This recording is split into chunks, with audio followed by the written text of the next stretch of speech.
to vote on paying the troops during the shutdown by Alexander Bolton. Senate Majority Leader John Thune, Republican from South Dakota, plans to force Democrats to vote next week on legislation to pay more than 1 million military service members during the government shutdown, doubling down on his strategy of highlighting the plight of military families, according to Senate GOP sources. Thune on Wednesday put a bill sponsored by Senator Ron Johnson, Republican from Wisconsin, to pay members of the military during the shutdown on the Senate calendar, setting it up for a vote as soon as next week.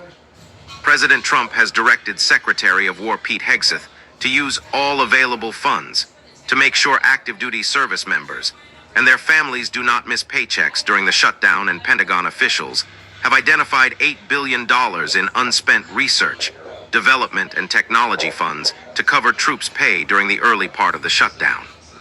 Johnson's bill would ensure that service members continue to get paid once those unobligated funds identified by the administration run out. Thune told Politico in a hallway interview that the bill would give Democrats a chance to vote to pay the military next week. The GOP leader forced Democrats to vote Thursday on the $852 billion annual defense appropriations bill, which Democrats blocked on a vote of 50 to 44. It needed 60 votes to advance.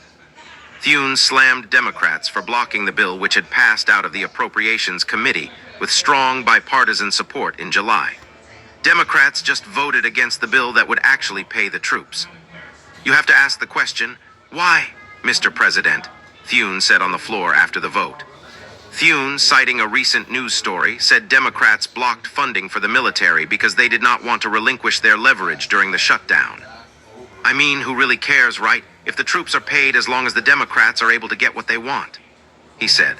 Thursday's vote on the defense bill caught Democrats by surprise, and some centrist Democrats said they would have voted to proceed to the measure if they were guaranteed that it would be paired with the Labor, Health, and Human Services Appropriations Bill, which funds some of their priorities.